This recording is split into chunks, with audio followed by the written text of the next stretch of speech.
Today on the Daily Dose, Winston Churchill.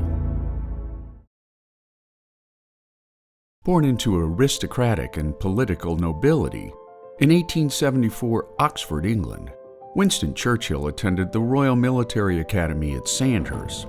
After his poor performance at Harrow Prep School, snuffed out any hopes of attending Oxford or Cambridge, Great Britain's most illustrious universities. After Sandhurst, Churchill joined the British Army in 1895, where he saw action in both the Anglo-Sudan War and the Second Boer War, publishing his first book in 1898, which chronicled his wartime experiences, first as a soldier, then as a reporter for the London Morning Post. By the time he returned to England in 1900, Churchill had published 5 successful books by the tender age of 26.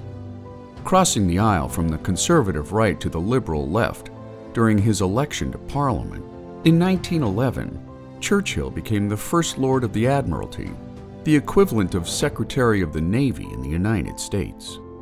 In response to rising signs of German aggression, Churchill established the Royal Naval Air Service after modernizing the British fleet and co-inventing an early form of the combat tank. After World War I broke out, Churchill proposed the 1915 invasion of the Gallipoli Peninsula in Turkey, intended to encourage the Balkan states to join the Allied cause, which ended in disgrace and retreat after Allied forces sustained 250,000 casualties, including 41,000 deaths.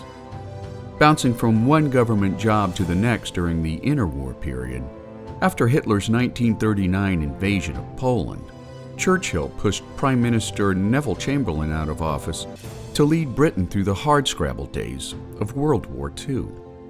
During the Battle of Britain and beyond, Churchill's stirring radio and parliamentary speeches kept British spirits high despite overwhelmingly bad odds, all the while residing in an underground bunker as German forces rained destruction upon Great Britain from planes and V-2 buzz bombs.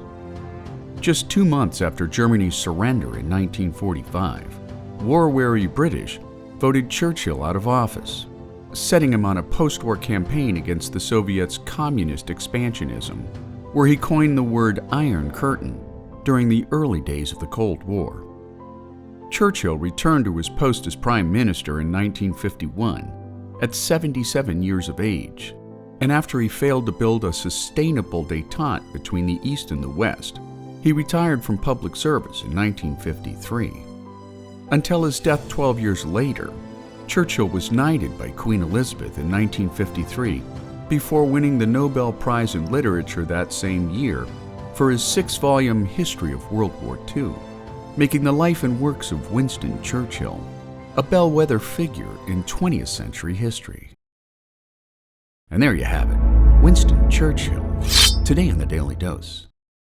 Get your nerd on with the Daily Dose. And if you enjoyed today's episode, share the link with a friend or colleague so that they too can learn something new every day.